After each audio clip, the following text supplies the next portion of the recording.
The following is a presentation of Surprise Church.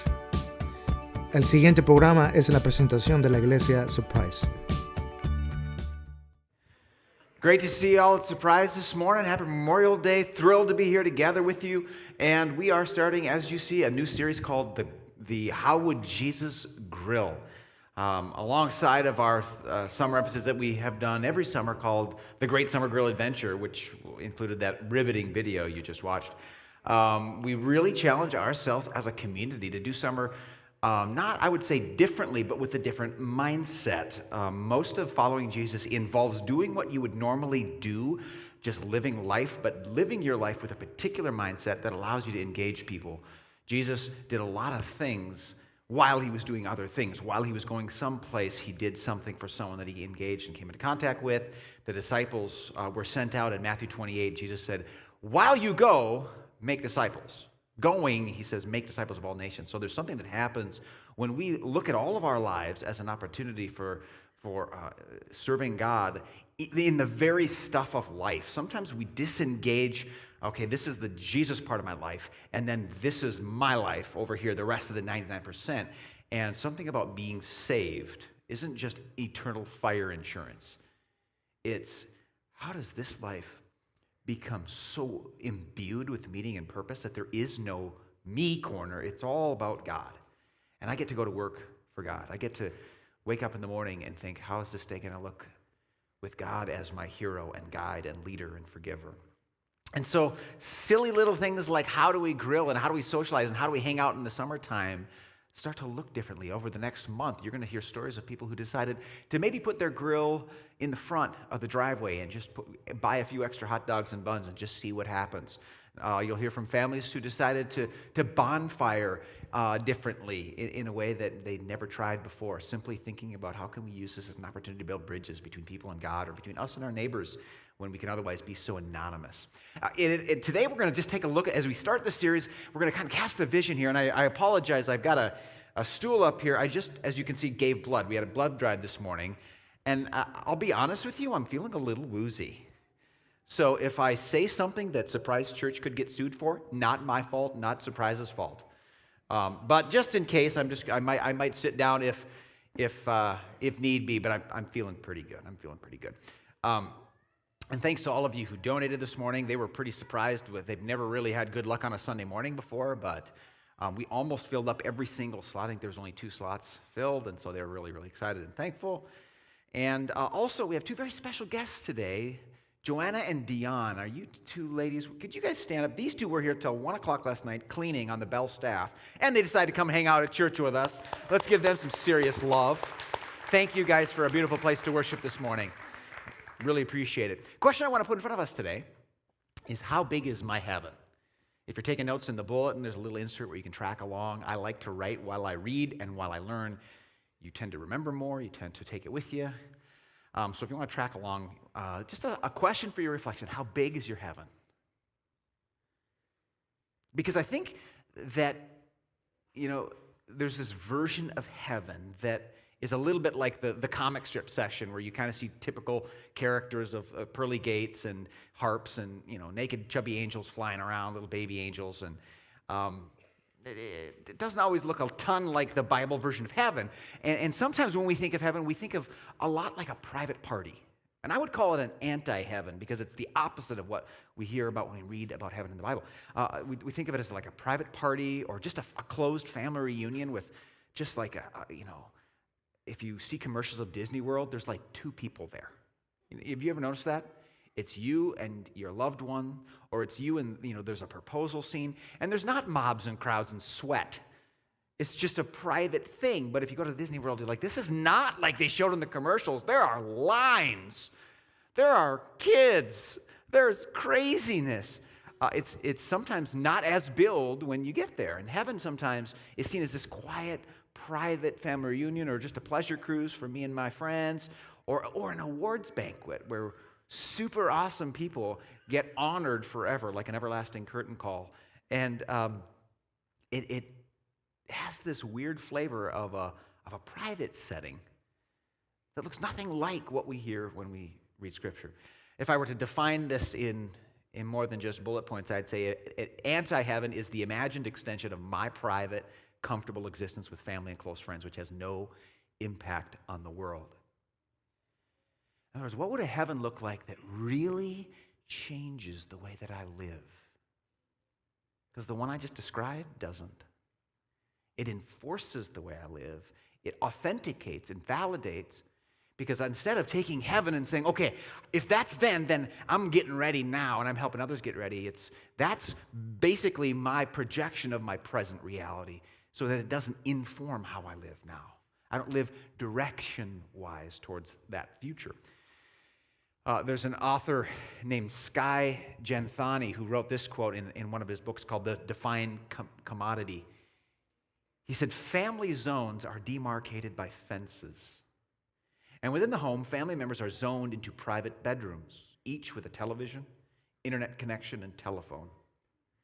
The suburb, like the consumer worldview from which it came, forms us to live fragmented and isolated lives of private consumption. So in many ways, we're socialized to be private. And no matter how many friends I have online, no matter how many likes I get on a post or how many follows I get on Twitter, I'm alone a majority of the time. And my social interactions, they're finding that people today are less social than they've ever been, less connected than they've ever been, and less interactive than they've ever been because of the privacy with which we're socialized and raised. Again, the problem with this is not the direction that God appears to be taking the world when we listen to what our true future is. And so as we hear God's word, one of the best things we can do, and if you're a first-time guest today, we're so thrilled that you're here. If you're a person who, this whole Christian thing, the Jesus thing, church thing is new to you, maybe you've had a bad experience, we're so thrilled that you're here. Well, and just something that's important for you to know about us is we like to live life in a sort of rewind and start over kind of thing. We believe in a God who loves to forgive us every single day. We believe in a God who would rather die than be without us, who throws parties to welcome lost people home. And that God gives us direction in His Word, in the Bible, that allows us to say, okay, the world would maybe take us this direction if we lived according to kind of the patterns around us, but God gives us this beautiful gift of clarity and vision and guidance. And in this case, the Bible gives us a sense of the outcome that we're living towards, so we get to rewind and reshape our lives around that vision today. It's a gift. It's a real gift.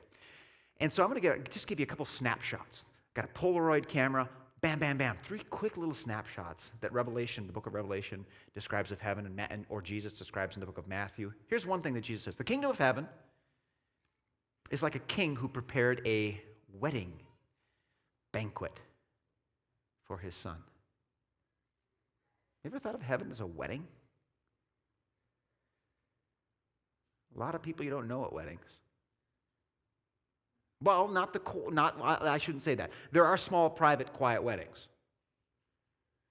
So maybe we need a little clarity on what kind of wedding this is, because if this could be one of those destination weddings where there's 6 people invited, because that's all the bride and groom could afford to fly to Cozumel. And that's it. I'm not flying anyone else. These 6 people, destination wedding, private, family, close friend. So maybe this could enforce that privatized vision of heaven that we were talking about. Let's just see. Because there's 2 other pictures that give us another camera angle on the same wedding, but it gives us a sense of the size and scale. Look at this. Revelation 7. There's a vision of a guy named John looking into heaven. And he says, after this I looked, and there before me was a great multitude that no one could count, from every nation, tribe, people, and language, standing before the throne and before the Lamb. Hundreds of millions extending in all directions in this gigantic amphitheater, nature, forest, reserve, city with streets of gold thing. And they're from every tribe, not just one family, not just one ethnic group, but from every tribe, tongue, nation, language. Who knows what language they're singing? Maybe there's a new one that everybody knows. This is a big wedding. This is a big, big wedding. A little later in the book of Revelations, the author records hearing this quote, "Let us rejoice and be glad and give him glory, for the wedding of the Lamb is come." The Lamb is another name given to Jesus because he was slaughtered for the sin of the world. And then it says in verse 9, "Blessed are those who are invited to the wedding supper of the Lamb." So there's another clue. This is something you have to get invited to. This is something that your next door neighbors need to get invited to. This wedding, this big celebration that doesn't end, is something that the people who share a lake cabin space with you, who you might see boating on the river, who might be walking by as they smell the grill in your backyard or the bonfire, billowing smoke up in the sky. Something they need to get invited to. Tuck that away for a second. Summarizing, heaven is a big party with many people from every background. Instead of being a destination wedding, it's a wedding destination because we are pointed to a day and place and time in which all of reality will become this uniting festival with God uniting with his people. And so we're heading in a direction of a huge wedding from people from every nation under the planet. So we mentioned it's a event that people need to be invited to. The question we have today is, how do people get excited and invited to this wedding? And what does that have to do with how we do summer, how we do life? How do people get invited? How do people get excited?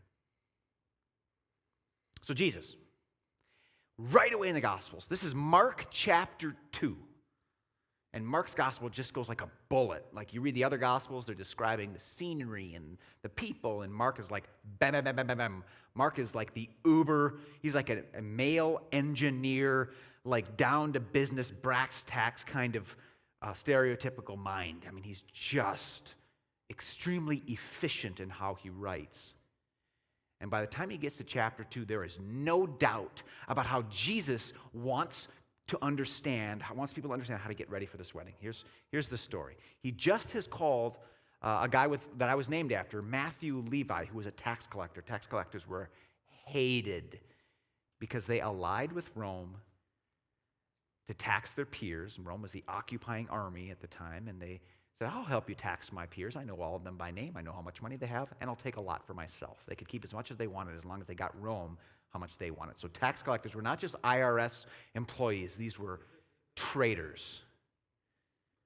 People who used their friends and neighbors to enrich themselves and allied with the occupying force that was murdering their friends every single day. Not good people by anyone's standards. Mark 2. While Jesus was having dinner at Levi's house, hold it. I want you to think of the worst person you know who has a list of things that if you were to rattle it off, that would make them sound like the winner of the Worst Person in the World award.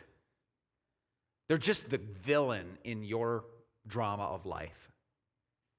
Everybody would agree with you. Nobody likes them. Matthew Levi was that guy. I was named after the guy that no one liked. I don't know if I like that or not. But I should correct myself because somebody did.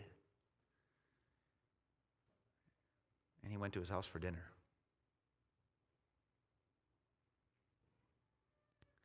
And when people heard that Jesus was going to be at Levi's house, they're like, crap, if he goes to Levi's house, I might as well go there too, because he's going to, if he likes Levi, if he likes Matthew Levi, I'm in. I'm totally in. If this Jesus guy that everybody wants to hang out with because he's really cool and really powerful, if he's with Levi's down here with the snails and the toads, I know I'm above that. I know that I haven't been as bad as Matthew. So they show up at Matthew Levi's house because if Jesus hangs out with Levi, he's going to hang out with me. And I love how it adds this. He was having dinner at Levi's house. Many tax collectors and sinners were eating with him and his disciples, for there were many who followed him. Just with the fist of your heart, I want you just to grab that and clutch it. Because the guy that we are gathered today to venerate and praise and worship he had a posse. He had a fan club of people that only Jesus was willing to hang out with, and most people wouldn't be caught dead with them. Many sinners and tax collectors followed him, hung out with him, ate dinner with him. There's something about the way that he socialized, there's something about the way that he did life that opened doorways to people that thought that they had been closed off from God. And when this man, this representative of God, showed them that they were not beyond his time and they were not beyond his willingness to socialize with them, they started to change the way they looked at themselves and God. Matthew became one of the greatest disciples. He wrote one of the books of the Bible. He changed history along with many of the other disciples in the New Testament because someone that knew God was willing to sit down and have Qdoba burritos with him. It was that simple. Do you see any miracles happening here? There's no magic show. There's no miracles other than the one that someone who was religious hung out with someone that was deemed beyond hope.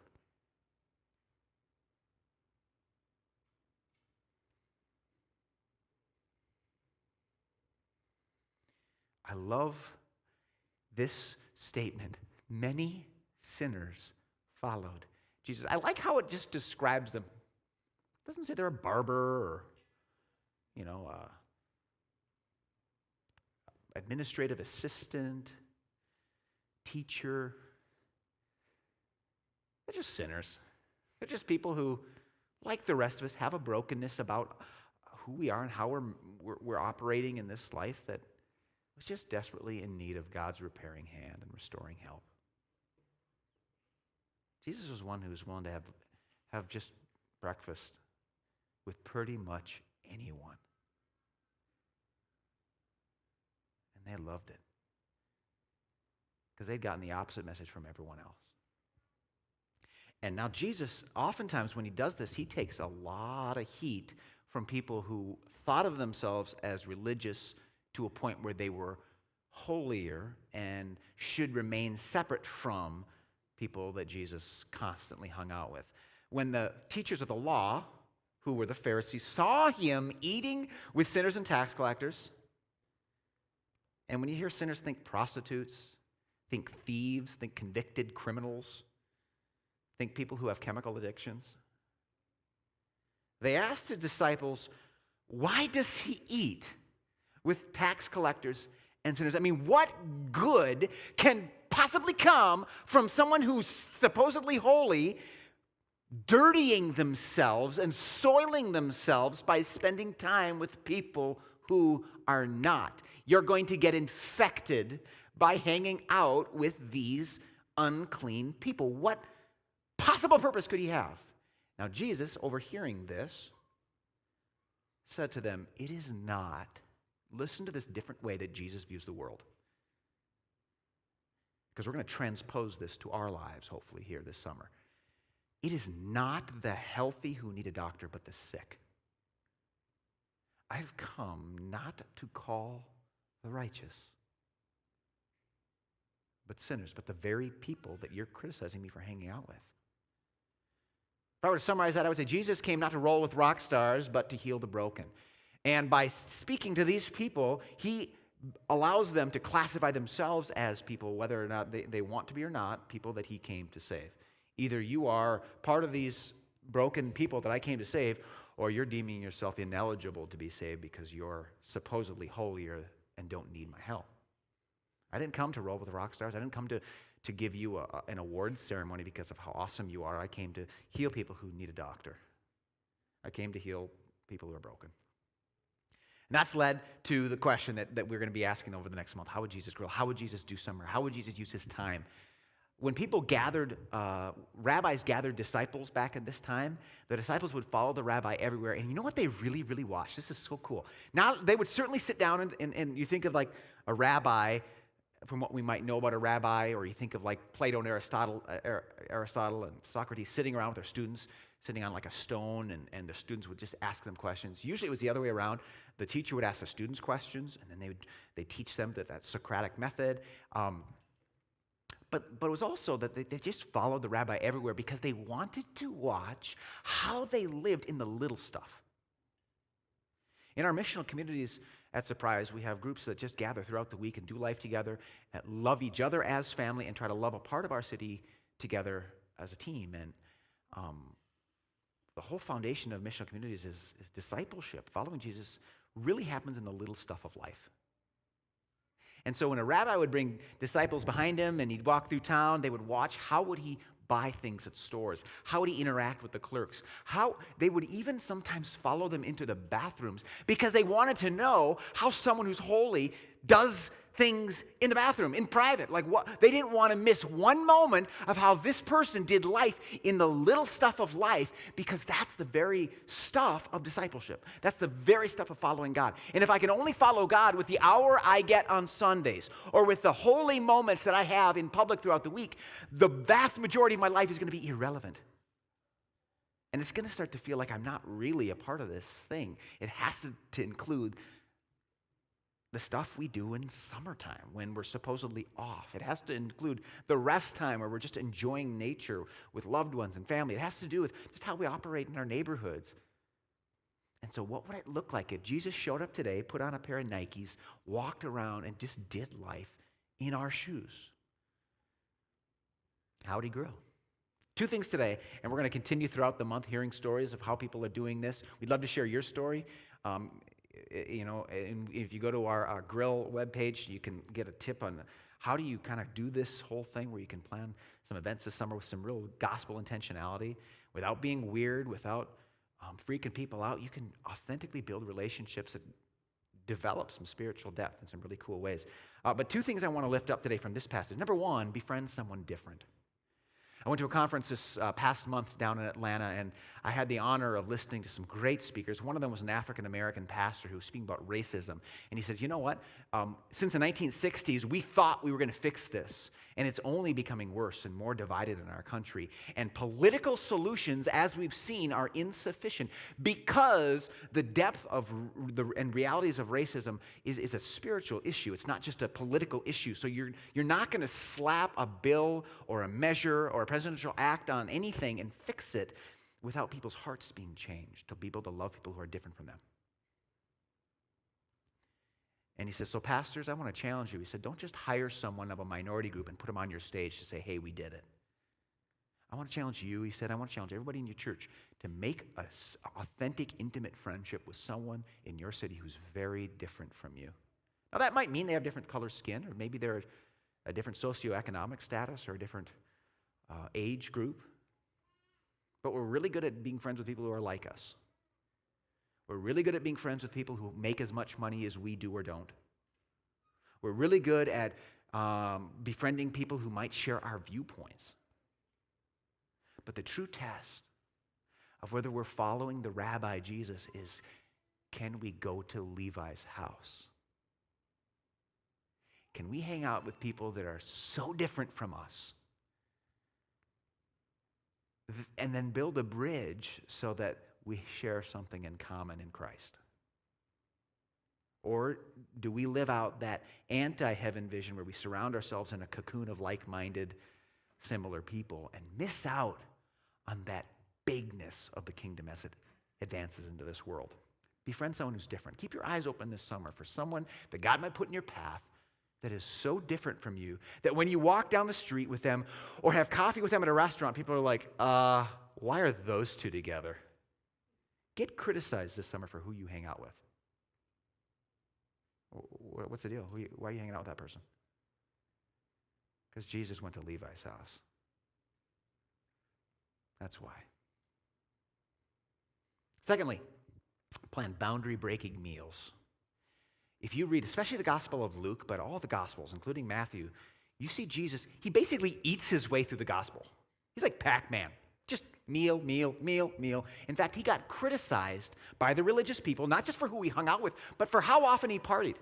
Seriously. He got criticized. They said, Jesus, you are a glutton and a drunkard. We recently had someone criticize us because we tell our missional communities, if you want to, socialize and have parties like other people do, like you can serve pop, juice, wine, whatever at your gatherings. That's how people socialize. Just make sure people don't overindulge. We had someone say, you know what, I can't be a part of a church that allows people to serve wine at their gatherings. I'm like, really? Like Jesus did that all the time. Are you upset at him about that? Or, he made 150 gallons of wine for a wedding. Does that bother you? It's not about drinking to excess or socializing to excess and shirking your responsibilities as a parent or an employee. It's simply meeting people where they are and enjoying the very stuff of life that we all tend to do anyways, but allowing it to be yet another area that God can lead you. Because otherwise, here's what happens. You get this little box over here where you say, I go to church. I go to Surprise Church, and I dress up and I go to church on Sundays. And then I have my real friends over here. And we drink red wine, cook steak, and talk about life, but has nothing to do with that part of my life. I have my church friends and I have my real friends. And Jesus is standing here in the middle saying, how about you invite me to both? Because you're just one person. I'm the God of everything and everyone, and why not just have one life instead of this fragmented, privatized version of life that all these boxes and separate compartments just don't make sense and fit together, because it starts to lead to anxiety and fragmentation when we don't see how one side of our life fits to the other. What if you saw everything you do is just yet another area of how you follow Jesus and how the gospel sets you free and is allowed to shine through you? Wouldn't that be cool? How you socialize, how you party, how you rest, how you travel. God says, just trust me, I can do that. I can do that with you. It can actually be meaningful and purposeful. That's why we have challenged, starting last summer, it was such a great experience. We just said, hey, go to this website. It'll give you steps on how to, number one, build a team. Get 3-4 people who want to help you. Maybe neighbors or church friends or your people in your missional community. Throw a couple parties in your neighborhood and just see what happens. We'll give you specific directions on how to do that if you go to that website. Just plan a party and then tell us, because we'd love to bring you up and just have you share your story. What did you do? And it doesn't have to be grill. Maybe you're a vegan. I'm not even sure it's possible to grill vegetables. Yeah, well, you can grill vegetables, but if you're a vegan, you want to throw a hot tub party, if that's cool for you, I don't know. Bonfires are great. Do a sprinkler party. We live right across the street from a baseball field, and so I just realized there's all kinds of kids in our neighborhood. What if we threw a couple things where we'll have the grill on, we'll have all kinds of sugar beverages, which that'll bring the kids right there. I mean, just say, the sugar, come! And then I'll have my bucket of baseball, so just play baseball on Monday mornings or Saturday mornings or whatever, just see what happens and see what God does through those connections and relationships that develop. Because guess what? God's a part of that anyway. Why not just acknowledge it?